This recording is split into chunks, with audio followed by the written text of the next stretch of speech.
61. ¿Cuál de los siguientes agentes fue el primer fármaco antilinfocito del cual impulsó el avance de las cirugías de trasplante? B. Ciclosporina. Fármacos inmunosupresores en trasplantes. 1. ¿Cuál fue el primer fármaco inmunosupresor selectivo para linfocitos T que revolucionó los resultados de los trasplantes de órganos y por qué fue tan significativo? Respuesta. Fármaco, ciclosporina. Significado. Fue el primer agente que actuó de forma selectiva y reversible sobre la activación de los linfocitos T. Mecanismo clave. Inhibe la calcineurina, bloqueando la producción de interleucina 2, IL-2, una citocina crucial para la proliferación de linfocitos T. Impacto. Marcó el inicio de la era moderna de los trasplantes, disparando las tasas de éxito al permitir una inmunosupresión mucho más efectiva y manejable que las opciones anteriores no selectivas. 2. Antes del descubrimiento de la ciclosporina, ¿qué fármaco era el pilar de la terapia inmunosupresora y en qué se diferencia su mecanismo de acción? Respuesta. Fármaco, azatioprina. Diferencia clave en el mecanismo. Azatioprina es un antimetabolito no selectivo. Se incorpora al ADN durante la replicación celular, inhibiendo la división de todas las células que se proliferan rápidamente, incluyendo linfocitos T y B, pero también causando supresión de la médula ósea, toxicidad hematológica. Ciclosporina es selectiva para linfocitos T. No afecta la división celular en general, sino que bloquea específicamente la vía de señalización de activación de los linfocitos T. 3. ¿Cuál es la relación entre la ciclosporina y el tacrolimus en términos de su mecanismo de acción y su introducción histórica? Respuesta. Relación en el mecanismo. Ambos son inhibidores de la calcineurina. Bloquean la activación de linfocitos T a través del mismo pasgua fundamental. Relación histórica. La ciclosporina fue el primer fármaco de esta clase, introducido a principios de los 80. El tacrolimus es un fármaco más potente, pero se descubrió y aprobó para su uso clínico posteriormente. 4. Los esteroides son un pilar en los regímenes de inmunosupresión, pero no fueron el agente revolucionario. Describe brevemente su rol y su limitación principal en este contexto. Respuesta. Rol. Actúan como agentes antiinflamatorios e inmunosupresores de amplio espectro. Inhiben la expresión de múltiples genes de citocinas proinflamatorias. Limitación principal. Su acción es generalizada y no selectiva para los linfocitos T. No fueron el avance clave porque carecen de la especificidad que permitió un control eficaz del rechazo con menor toxicidad global, y su uso prolongado conlleva importantes efectos secundarios, diabetes, osteoporosis, etc. 5. ¿Por qué la azatioprina, a pesar de ser el primer inmunosupresor efectivo, no se considera el primer fármaco antilinfocito T en el sentido revolucionario del término? Respuesta. Porque su mecanismo de acción es inespecífico, no selectivo. Si bien suprime los linfocitos T, lo hace como parte de una supresión generalizada de la médula ósea que afecta a todas las líneas celulares, leucocitos, plaquetas, eritrocitos. El término fármaco antilinfocito T en el contexto de la pregunta hace referencia a un agente de acción selectiva, un título que corresponde a la ciclosporina. 6. Ordena cronológicamente los siguientes hitos de la inmunosupresión en trasplantes: ciclosporina, azatioprina, tacrolimus. Respuesta. Orden cronológico correcto. Azatioprina, década de 1960, permitió los primeros trasplantes exitosos.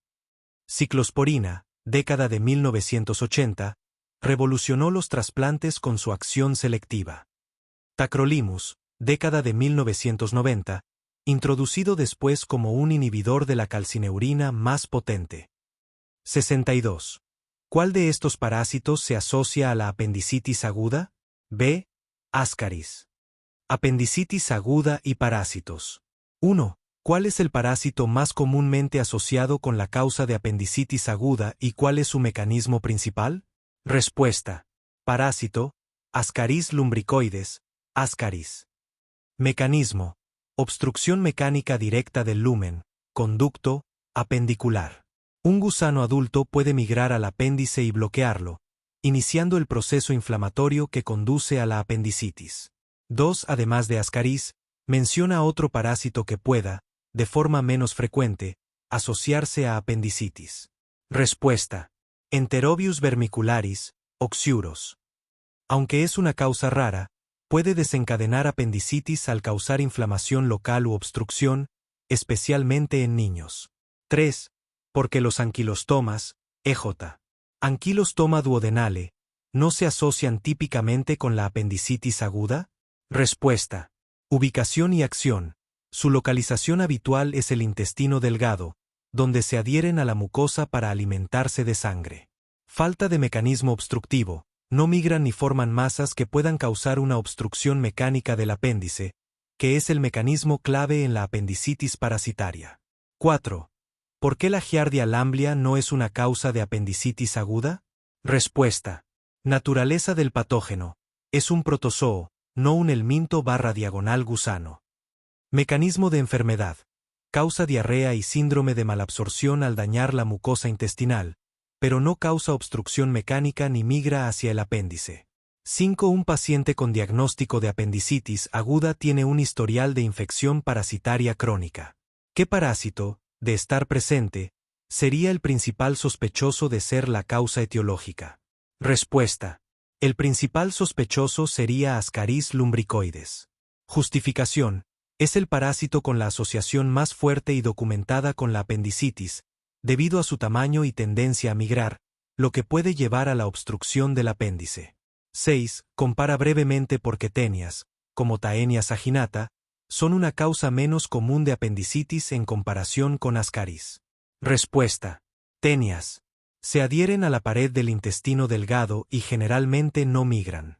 Raramente causan obstrucción apendicular directa. Ascaris. Tiene un comportamiento migratorio conocido y puede desplazarse a lugares atípicos como el apéndice. Su tamaño y forma lo hacen un agente obstructivo mecánico eficaz. 63. Es la incapacidad del organismo para cubrir las necesidades metabólicas de las células y las consecuencias subsiguientes. D. Estado de shock. Estado de shock. 1. ¿Cuál es la definición fisiopatológica fundamental del estado de shock? Respuesta. Definición. Es un estado de hipoperfusión tisular generalizada que resulta en la incapacidad del organismo para cubrir las necesidades metabólicas, oxígeno y nutrientes, de las células. Consecuencia directa. Esto conduce a hipoxia celular, disfunción metabólica y daño orgánico, pudiendo ser irreversible y fatal si no se corrige. 2. Menciona y describe brevemente las 4 clasificaciones principales del shock según su mecanismo fisiopatológico. Respuesta. Shock hipovolémico, disminución del volumen sanguíneo circulante, por ejemplo, hemorragia, deshidratación. Shock cardiogénico, fallo de la bomba cardíaca, por ejemplo, infarto de miocardio, miocardiopatías. Shock obstructivo, obstrucción mecánica del flujo sanguíneo, por ejemplo, TEP, taponamiento cardíaco, neumotórax a tensión. Shock distributivo, pérdida del tono vascular sistémico y mala distribución del flujo sanguíneo, por ejemplo, séptico, anafiláctico, neurogénico. 3.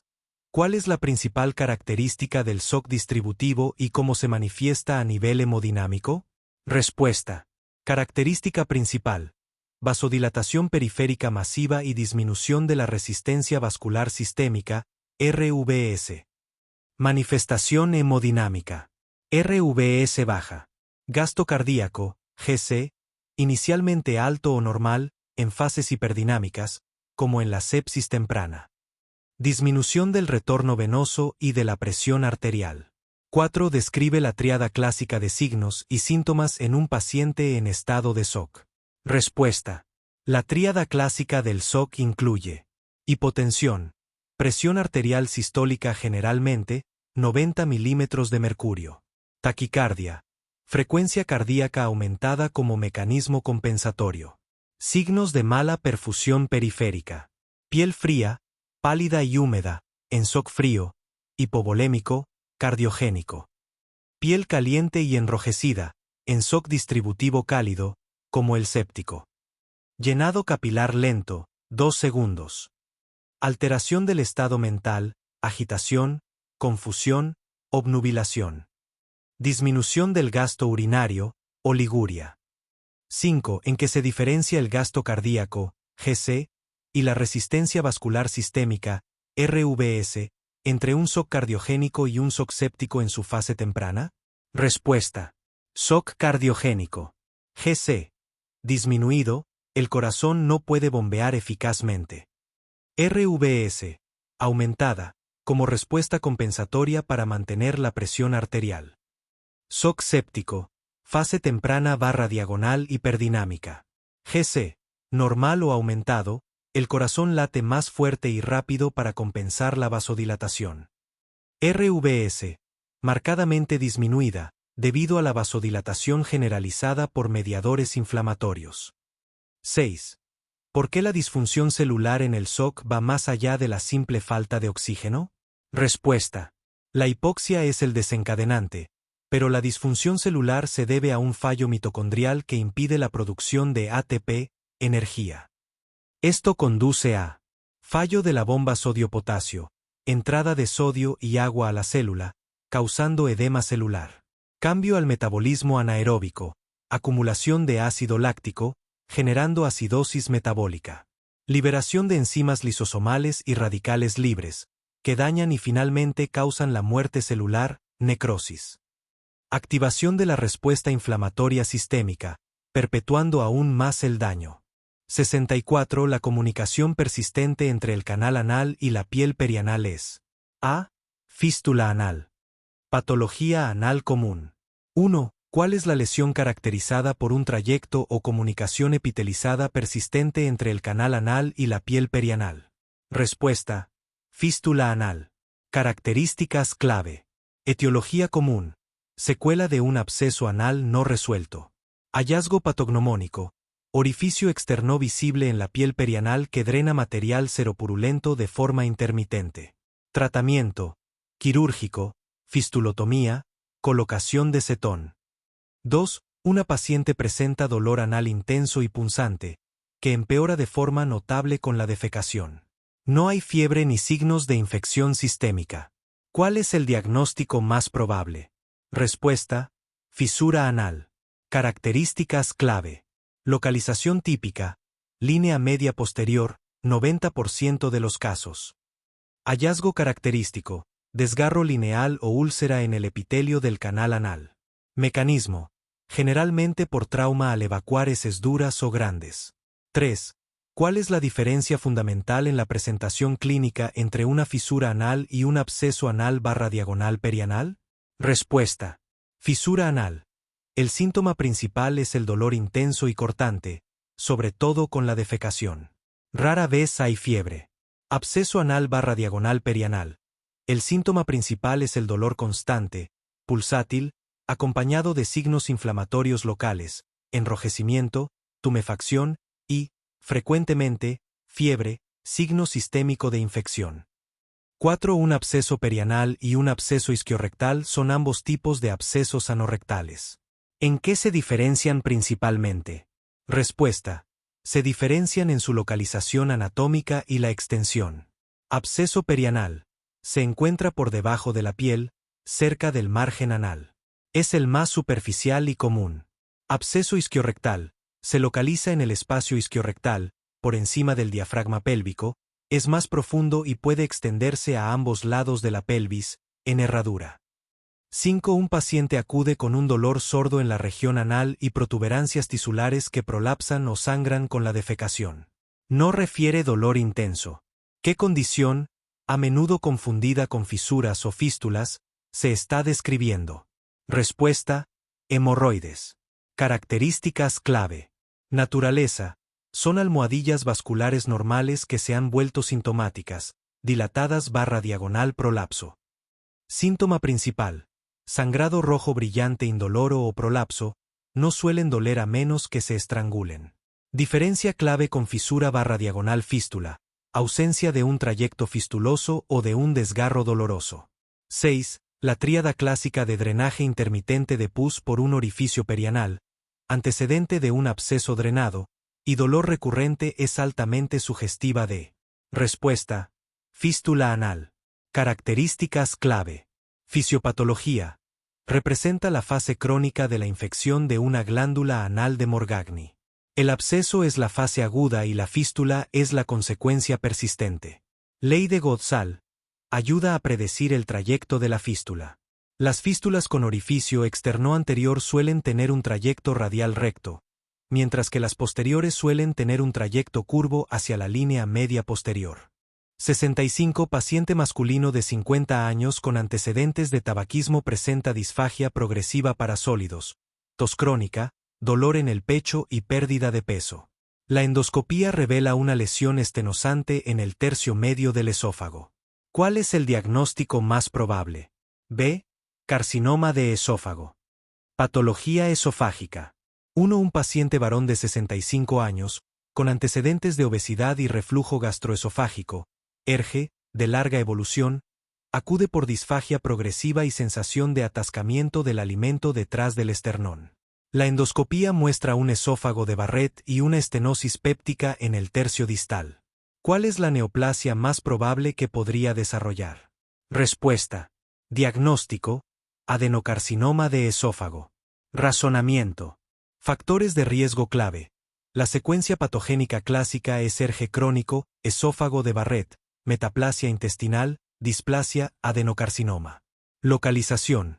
El tercio distal del esófago es la localización típica del adenocarcinoma.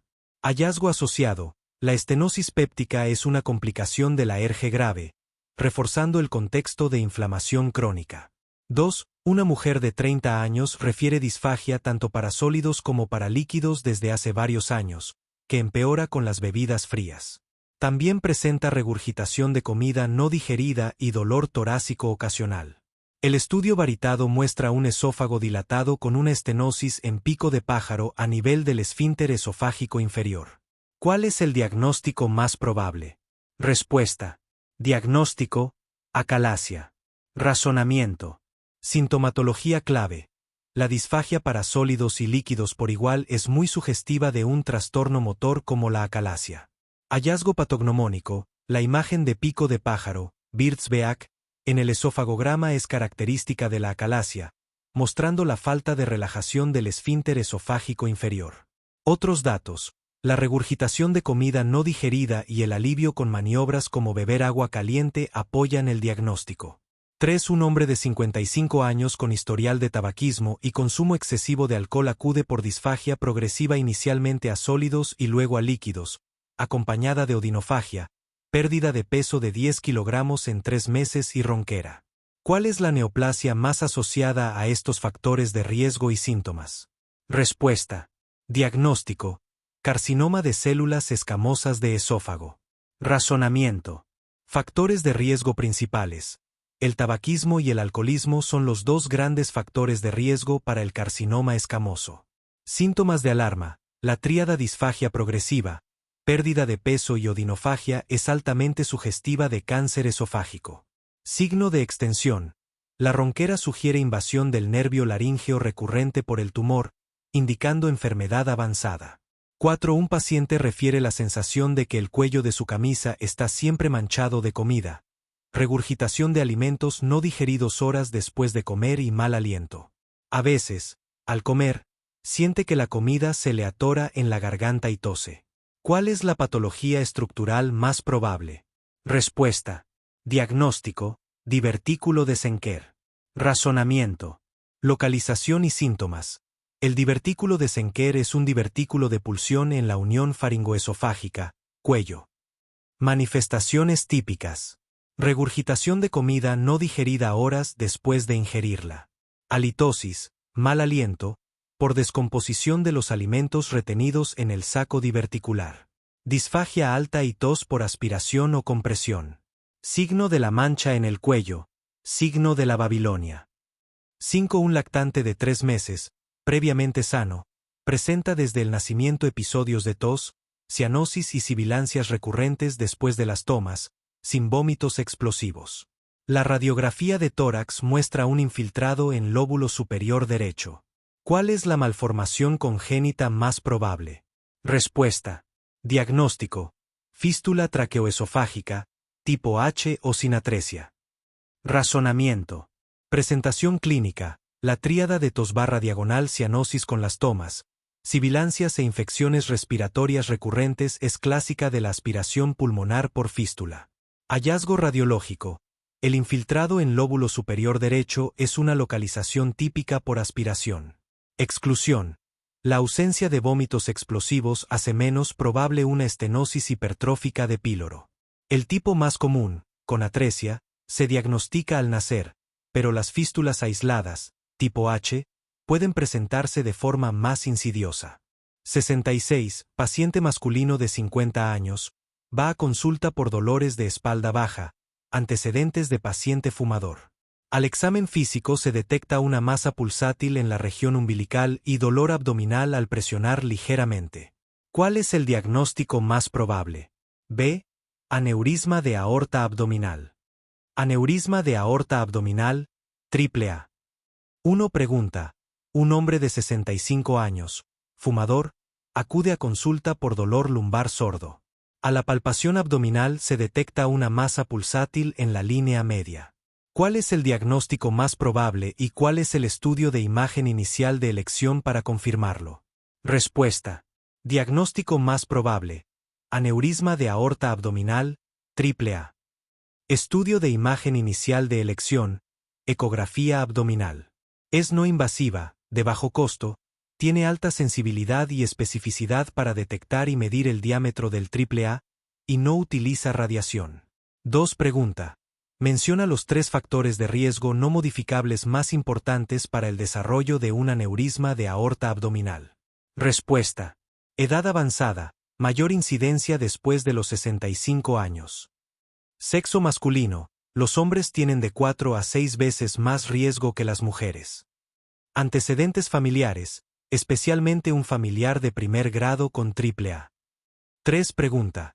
¿En qué diámetro transversal, en centímetros, de un aneurisma de aorta abdominal asintomático se recomienda generalmente la intervención quirúrgica electiva en un hombre?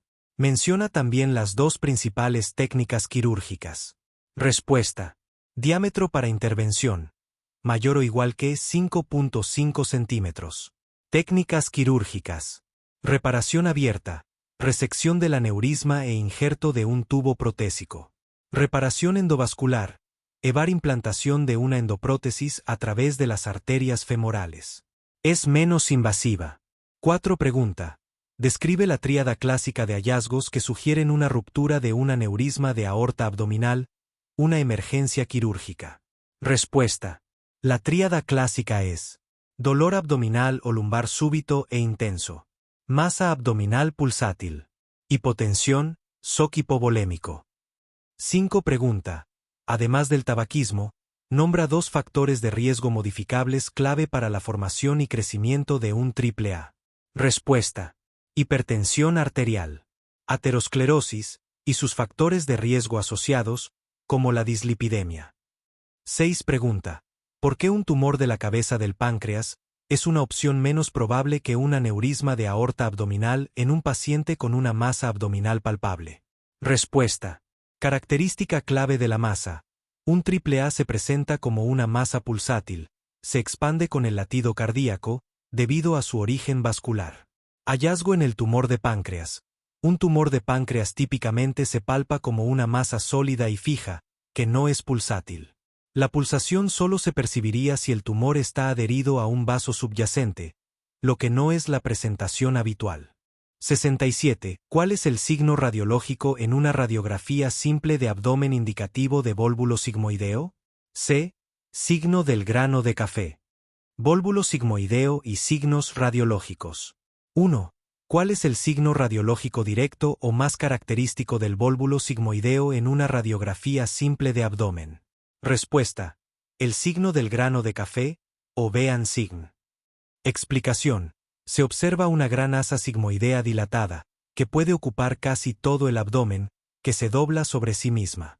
La línea formada por los 2 puntos de torsión que se aproximan crea una imagen que recuerda a la hendidura de un grano de café. Es el hallazgo patognomónico.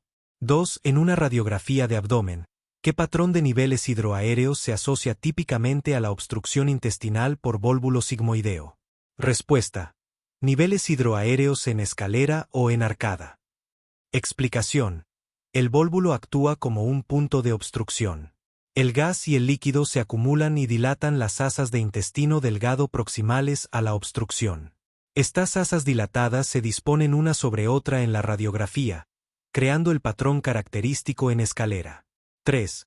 ¿Qué signo radiológico, que consiste en la ausencia de gas rectal, suele estar presente en el vólvulo sigmoideo y ayuda a diferenciarlo de un íleo? Respuesta. Ausencia de gas en el recto. Explicación. En una obstrucción mecánica completa como un vólvulo, el contenido no puede pasar más allá del punto de torsión, por lo que el recto suele estar vacío de gas. En un íleo paralítico, no obstructivo, puede haber gas distribuido por todo el colon, incluyendo el recto. 4. El signo del grano de café es característico del vólvulo sigmoideo, pero ¿a qué otro vólvulo se asocia comúnmente el signo de la herradura o en U invertida? Respuesta. Al vólvulo de Ciego. Explicación. El vólvulo de Ciego se presenta como una gran asa única dilatada en forma de U o herradura que se proyecta desde la fosa ilíaca derecha hacia el hemiabdomen izquierdo. Es importante no confundir estos dos signos. 5. Más allá de la radiografía simple, ¿cuál es el estudio de imagen de elección para confirmar el diagnóstico de vólvulo sigmoideo y qué hallazgo específico busca? Respuesta. El enema opaco. Explicación. Es el estudio de elección clásico. El hallazgo patognomónico es el signo del pico de ave, Beak sign. El contraste avanza hasta el punto de torsión y se detiene, mostrando una estrechez progresiva que termina en una punta afilada, similar al pico de un ave. 6. ¿Qué estructura anatómica clave, visible en un enema opaco, confirma la localización del vólvulo en el colon sigmoides? Respuesta. La impronta de la charnela rectosigmoidea. Explicación. En el enema opaco, el contraste llena el recto, pero se detiene a nivel de la unión rectosigmoidea. La torsión en este punto específico produce una imagen de corte abrupto con la característica forma de pico de ave, confirmando que el vólvulo es sigmoideo y no de otra parte del colon. 68. Las hernias lumbares más comunes son las que aparecen en el triángulo lumbar superior llama de Greenfeld. ¿Cuáles son sus límites? C. 12ª costilla. Músculo oblicuo interno. Músculo paravertebrales. Hernias de la pared abdominal y región lumbar. 1. ¿Qué es una hernia?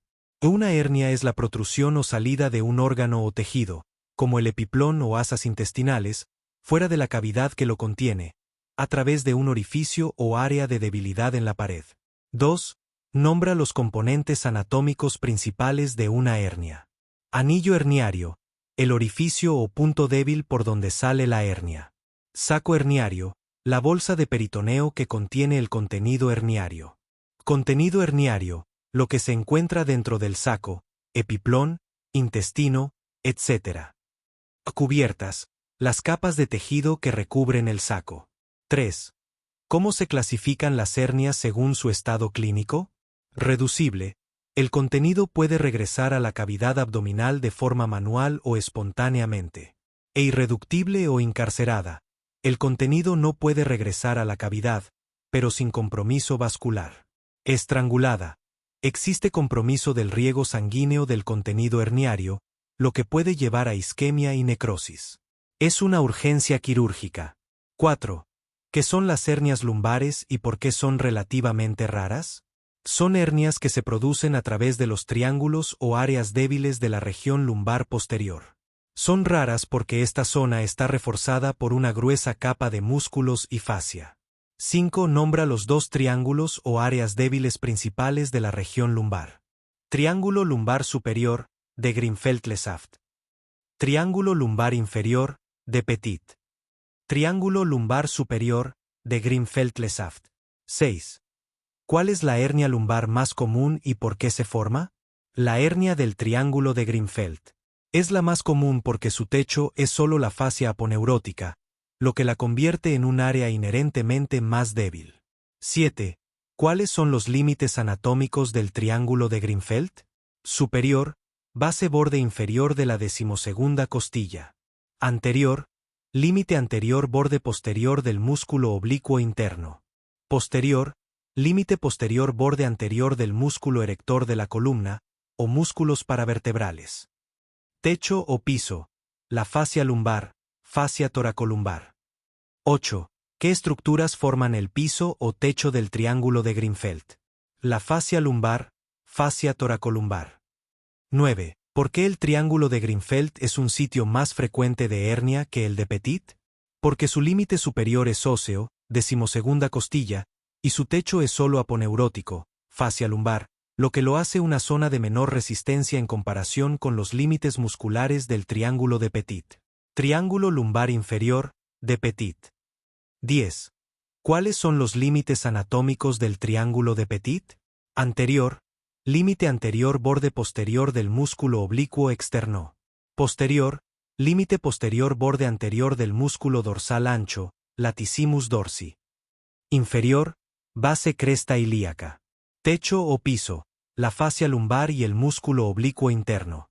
11. ¿Qué músculo forma el límite posterior del triángulo de Petit?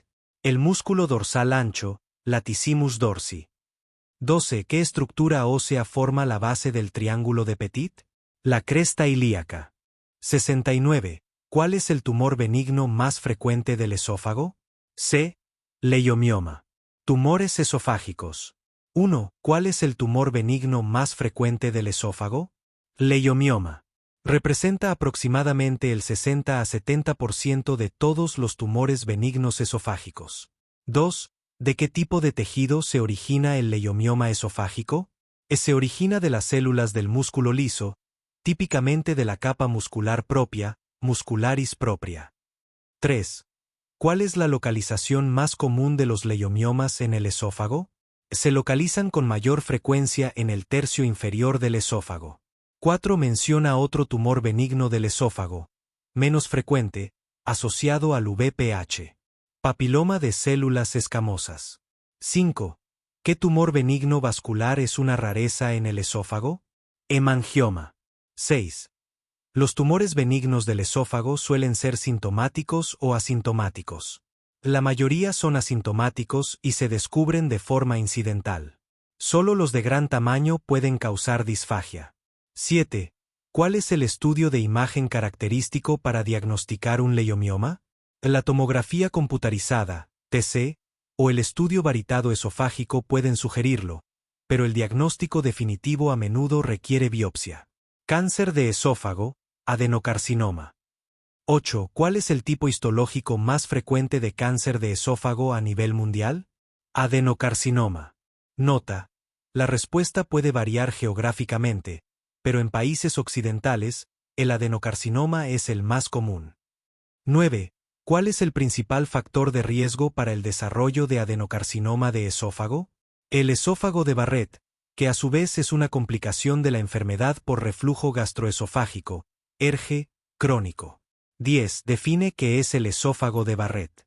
Es una metaplasia en la que el epitelio escamoso normal del esófago distal es reemplazado por un epitelio columnar especializado con células caliciformes, metaplasia intestinal, como respuesta al daño crónico por el reflujo ácido. 11. ¿Cuál es la secuencia patogénica típica que conduce al adenocarcinoma? ERGE crónico, esófago de Barrett, displasia de bajo grado, displasia de alto grado, adenocarcinoma. 12. ¿En qué porción del esófago se localiza típicamente el adenocarcinoma? En el tercio distal, inferior, del esófago y la unión gastroesofágica. 13. Menciona otros factores de riesgo importantes para el adenocarcinoma, además del esófago de Barrett. Obesidad, especialmente patrón abdominal, tabaquismo y edad avanzada. Cáncer de esófago, carcinoma de células escamosas.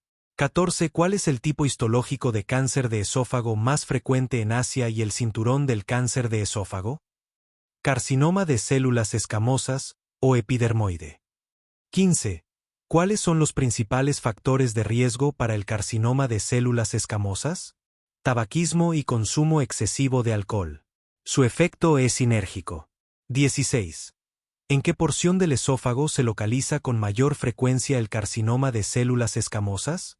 Puede ocurrir en cualquier segmento, pero es más frecuente en los tercios medio y superior.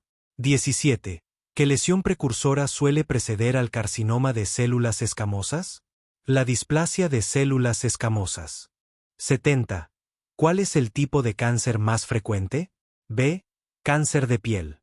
Guía de repaso. Frecuencia y tipos de cáncer.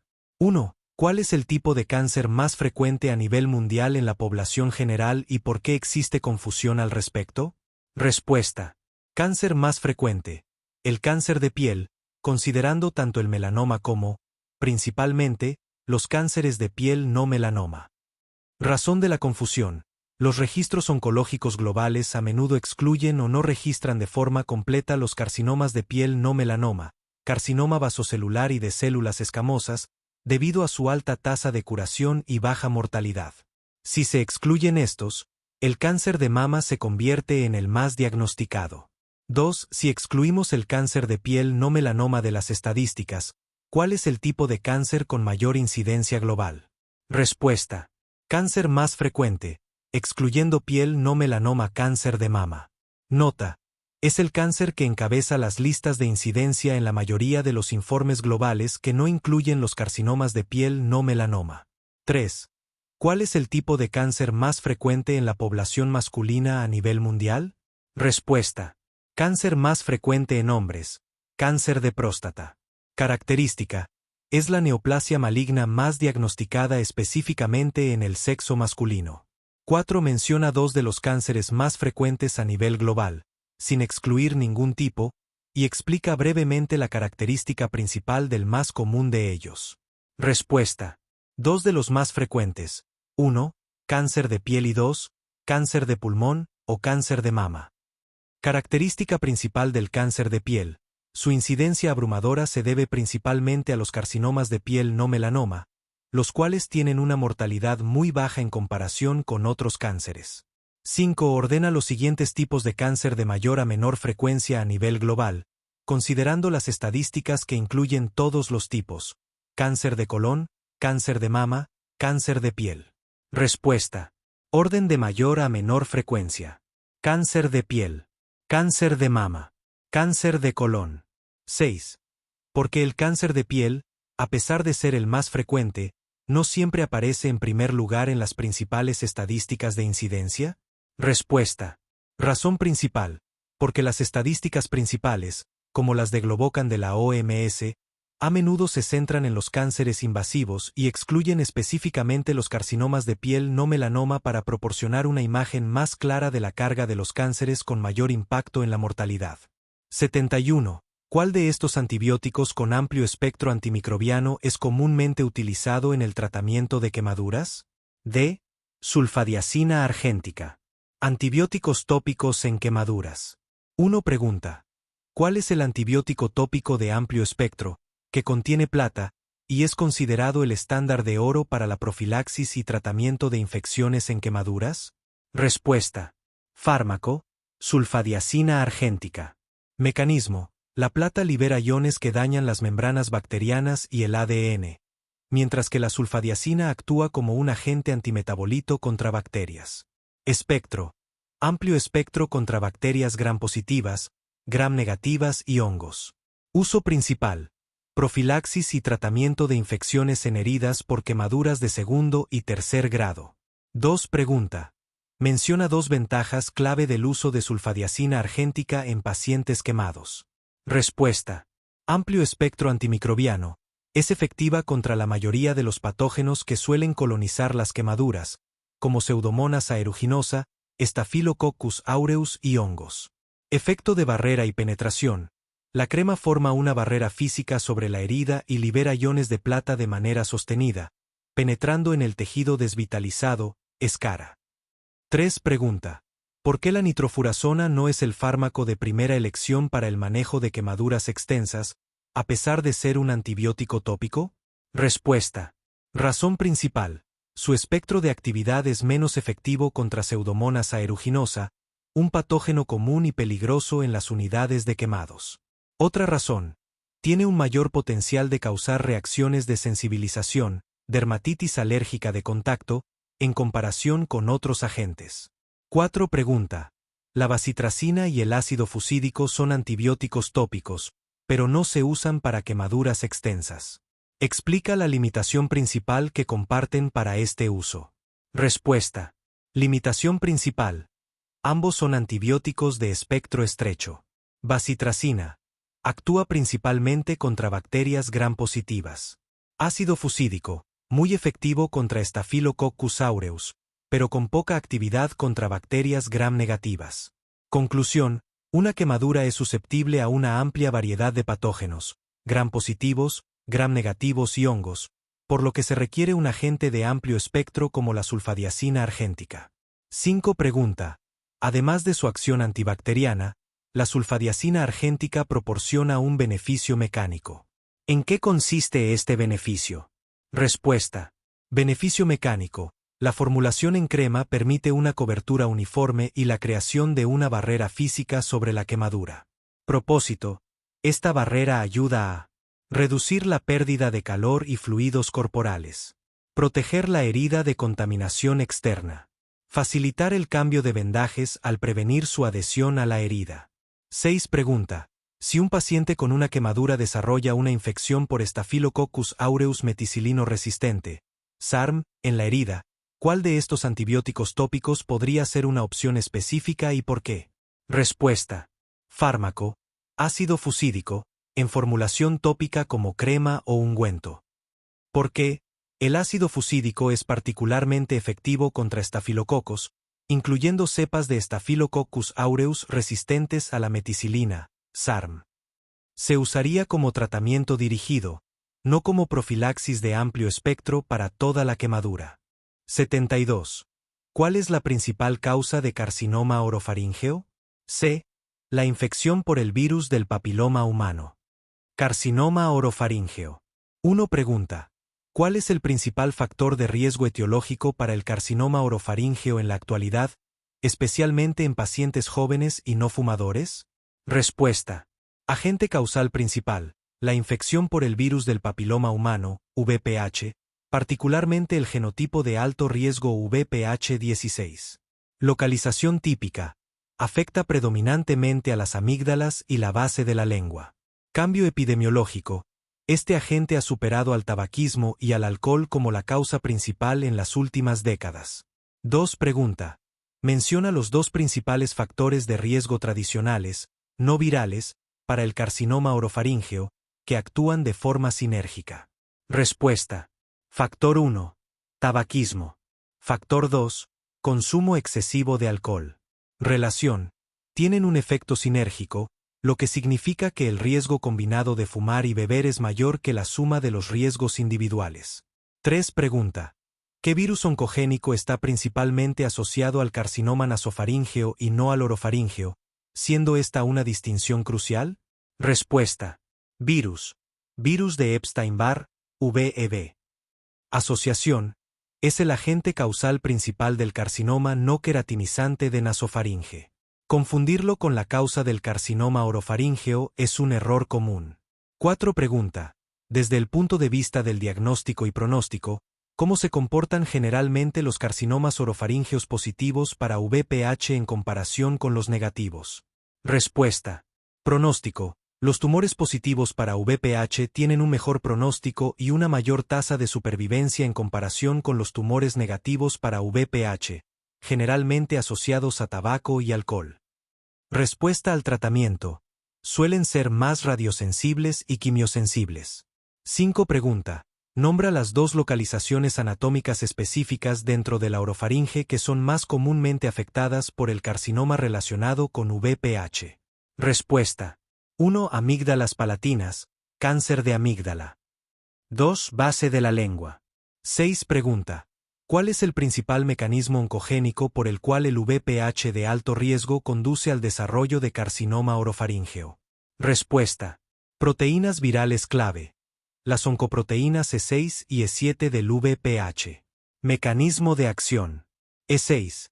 Inactiva a la proteína supresora de tumores P53. E7. Inactiva a la proteína supresora de tumores PRB. Resultado: esta inactivación conduce a una desregulación del ciclo celular, proliferación incontrolada y acumulación de daño genético, resultando en carcinogénesis. 73. ¿Cuál es la presión intraabdominal normal? D. 5 a 7 mmHg. Guía de estudio: presión intraabdominal, PIA, y síndrome compartimental abdominal, SCA. 1. ¿Qué es la presión intraabdominal? PIA. Respuesta: es la presión steady state que existe dentro de la cavidad abdominal. 2. ¿Cuál es el rango de la presión intraabdominal? PIA, normal en un adulto sano en reposo? Respuesta: entre 5 y 7 milímetros de mercurio. 3. ¿Cómo se clasifica la PIA según sus valores numéricos? Menciona los 4 grados. Respuesta: O grado I, 12 a 15 milímetros de mercurio. O grado 2, 16 a 20 milímetros de mercurio. O grado 3, 21 a 25 milímetros de mercurio. O grado 4, 25 milímetros de mercurio. 4. ¿A partir de qué valor de PIA se define formalmente la hipertensión intraabdominal, HIA? Respuesta: una PIA sostenida igual o superior a 12 milímetros de mercurio. 5. ¿Cuál es el valor mínimo de presión de perfusión abdominal, PPA, que se considera adecuado para evitar isquemia? Respuesta: un valor superior a 60 milímetros de mercurio. 6. Define hipertensión intraabdominal, HIA. Respuesta: es una elevación sostenida o repetitivamente patológica de la PIA mayor o igual que 12 milímetros de mercurio. 7. Define síndrome compartimental abdominal, SCA. Respuesta: es una PIA sostenida, 20 milímetros de mercurio que se asocia a disfunción o fallo orgánico nuevo. 8. ¿Cuál es la diferencia fundamental entre la HIA y el SCA? Respuesta: la HIA es el hallazgo de una PIA elevada, mayor o igual que 12 mmHg. El SCA es la HIA que ha progresado hasta causar daño orgánico, PIA 20 mmHg y disfunción / fallo. 9. Según su causa, ¿cómo se clasifica la HIA? Menciona los 4 tipos. Respuesta: HIA primaria, lesión o enfermedad en la región abdominopélvica, EJ. Pancreatitis, aneurisma roto, trauma. HIA secundaria, condiciones que no se originan en la región abdominopélvica, EJ. Sepsis masiva, grandes quemaduras, resucitación con grandes volúmenes. HIA recurrente, la HIA que reaparece después de un tratamiento quirúrgico o médico exitoso de HIA primaria o secundaria. HIA crónica, se ve en condiciones como la obesidad mórbida, cirrosis con ascitis, y generalmente no conduce a SCA. 10. ¿Cuáles son las 2 causas principales del aumento de la PIA? Respuesta: 1. Aumento del volumen del contenido intraabdominal, EG, sangrado, ascitis, ileo, tumores. 2. Disminución de la compliance de la pared abdominal, EG, quemaduras circulares, escarectomías abdominales, edema de la pared. 11. Nombra al menos 5 factores de riesgo o causas comunes para desarrollar HIA/SCA. Respuesta: laparotomía por trauma, pancreatitis aguda severa, resucitación con grandes volúmenes de fluidos, 5L en 24 horas, quemaduras extensas, sepsis severa, ascitis masiva, ileus o obstrucción intestinal. 12. ¿Cuál es el único tratamiento definitivo para el síndrome compartimental abdominal, SCA, establecido? Respuesta: la descompresión quirúrgica mediante laparotomía. 13. ¿Cuál es una complicación potencialmente letal de la descompresión abdominal abrupta? Respuesta: el síndrome de reperfusión, que puede causar paro cardíaco por la liberación masiva de metabolitos ácidos y potasio desde la circulación esplácnica isquémica hacia la circulación sistémica. 74. ¿Cuál es el factor más importante para el cáncer de mama? A. La edad. Factores de riesgo del cáncer de mama. 1. Pregunta: desde una perspectiva epidemiológica, ¿cuál se considera el factor de riesgo individual más importante para desarrollar cáncer de mama y por qué? Respuesta: factor: la edad avanzada. Razón principal: el riesgo aumenta drásticamente con la edad porque las células mamarias acumulan más exposición a hormonas y más daño genético a lo largo del tiempo. La inmensa mayoría de los casos, alrededor del 70 a 80%, se diagnostican en mujeres mayores de 50 años.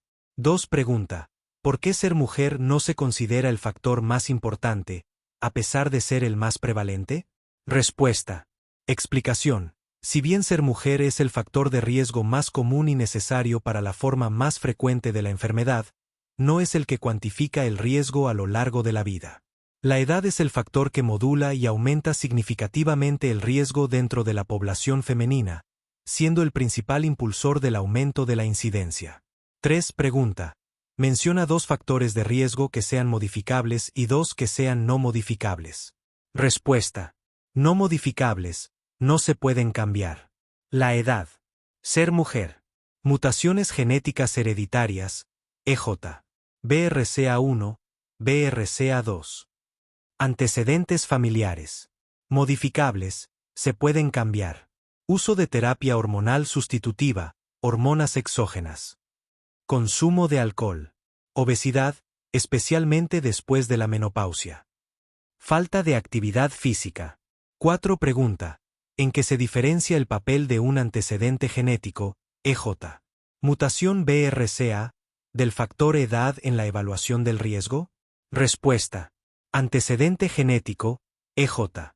BRCA confiere un riesgo absoluto muy alto a lo largo de toda la vida, pero afecta a un porcentaje pequeño de la población, aproximadamente 5 a 10% de los casos. Es un factor de alto impacto en un grupo reducido. Edad es el factor de mayor impacto a nivel poblacional. Explica el aumento constante y progresivo de la incidencia en la mayoría de los casos de cáncer de mama, que son esporádicos, no hereditarios. 5. Pregunta. ¿Cuál es la relación entre el uso de hormonas exógenas y el riesgo de cáncer de mama? Respuesta. Relación. El uso de terapia hormonal sustitutiva, THS, combinada, estrógeno y progestágeno, aumenta el riesgo de cáncer de mama. Mecanismo.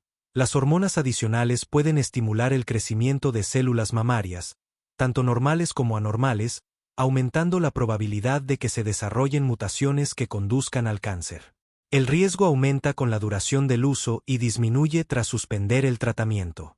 6. Pregunta. Un paciente pregunta, si el cáncer de mama hereditario es menos común, ¿por qué se le da tanta importancia a los tests genéticos?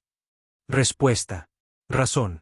Aunque los cánceres hereditarios representan solo del 5% al 10% de todos los casos, las personas con mutaciones genéticas de alto riesgo, como BRCA1/2, tienen un riesgo de por vida de desarrollar la enfermedad extremadamente alto, puede superar el 70%. Identificarlas permite implementar estrategias de prevención intensivas, quimioprofilaxis, cirugías reductoras de riesgo, y vigilancia estrecha, lo que salva vidas en este grupo de alto riesgo. 75. ¿Cuál es la causa más frecuente de hipotiroidismo en países desarrollados sin deficiencia de yodo? C. Tiroiditis de Hashimoto. Hipotiroidismo en países desarrollados. 1. Pregunta. En un país desarrollado con adecuado aporte de yodo, un paciente es diagnosticado con hipotiroidismo primario. ¿Cuál es la etiología más probable y qué mecanismo fisiopatológico subyace? Respuesta. Etiología más probable. Tiroiditis de Hashimoto. Mecanismo fisiopatológico. Es un trastorno autoinmune caracterizado por infiltración linfocítica, destrucción progresiva de los folículos tiroideos por linfocitos T citotóxicos, producción de autoanticuerpos, presencia de anticuerpos antitiroperoxidasa, anti-TPO y antitiroglobulina, que contribuyen al daño celular. Destrucción glandular. Conduce a una incapacidad crónica y progresiva para sintetizar hormonas tiroideas. 2. Pregunta. Una paciente femenina de 45 años presenta fatiga, aumento de peso, piel seca y resultados de laboratorio que muestran TSH elevada y T4 libre baja. Los anticuerpos anti-TPO son positivos. ¿Qué diagnóstico que enfermes estos hallazgos? Respuesta. Diagnóstico. Hipotiroidismo primario por tiroiditis de Hashimoto. Justificación de los hallazgos. TSH elevada y T4 libre baja. Patrón clásico de hipotiroidismo primario, indicando que la falla reside en la glándula tiroides. Anticuerpos anti-TPO positivos, marcador serológico específico de la autoinmunidad tiroidea, confirmando la etiología de Hashimoto. Síntomas: fatiga, aumento de peso, piel seca, manifestaciones clínicas del estado hipometabólico resultante. 3. Pregunta. Compara la tiroiditis de Hashimoto con la tiroiditis subaguda, de Kervine, en términos de causa, curso clínico y pronóstico del hipotiroidismo. Respuesta. Causa. Hashimoto, enfermedad autoinmune crónica. Subaguda, inflamación viral o postviral, EJ. Después de un síndrome gripal. Curso clínico. Hashimoto, insidioso y progresivo. El hipotiroidismo es permanente. Subaguda, agudo o subagudo, frecuentemente con una fase dolorosa en el cuello. A menudo sigue un patrón triásico. Fase tirotóxica, dolor, inflamación, liberación de hormonas, seguida de fase hipotiroidea, y finalmente recuperación. Pronóstico del hipotiroidismo. Hashimoto, permanente, requiere tratamiento de por vida con levotiroxina. Subaguda, generalmente transitorio, la mayoría de los pacientes recuperan la función tiroidea normal. 4. Pregunta. ¿Por qué el carcinoma tiroideo no se considera una causa frecuente de hipotiroidismo en la población general? Respuesta. Baja prevalencia. El cáncer de tiroides es una enfermedad relativamente rara. Preservación del parénquima sano. Incluso cuando se presenta, el tumor suele ser focal y no destruye suficiente parénquima tiroideo funcional como para causar hipotiroidismo. Hipotiroidismo iatrogénico. La causa principal de hipotiroidismo en estos pacientes es el tratamiento, no el cáncer en sí, EJ, tiroidectomía total o ablación con yodo radioactivo. 5. Pregunta. Menciona 2 causas de hipotiroidismo transitorio, temporal, y explica brevemente su mecanismo. Respuesta. Tiroiditis subaguda, de Kervine. Mecanismo. La inflamación viral daña los folículos tiroideos, liberando hormonas almacenadas y causando una tirotoxicosis breve, seguida de un periodo de hipotiroidismo mientras la glándula se recupera. La función normalmente se normaliza. Tiroiditis silenciosa o postparto. Mecanismo. Proceso autoinmune de carácter transitorio que puede ocurrir espontáneamente o después del parto. Sigue un curso similar al de la tiroiditis subaguda, fase tirotóxica, hipotiroidea, recuperación, pero sin el dolor característico. 6. Pregunta. Además de la tiroiditis de Hashimoto, nombra 2 causas importantes de hipotiroidismo primario y explica en qué contexto suelen presentarse. Respuesta. Hipotiroidismo iatrogénico, postcirugía / diagonal radiológico. Contexto. Es la segunda causa más frecuente en países desarrollados. Ocurre después de una tiroidectomía total, por cáncer, bocio multinodular, o como resultado de la ablación con yodo radioactivo, y 131, para el tratamiento del hipertiroidismo por enfermedad de Graves. Hipotiroidismo por deficiencia de yodo. Contexto. Aunque es raro en países desarrollados, es la causa más frecuente a nivel mundial. Se presenta en regiones endémicas sin programas de yodación de la sal. La falta de yodo impide la síntesis de hormonas tiroideas.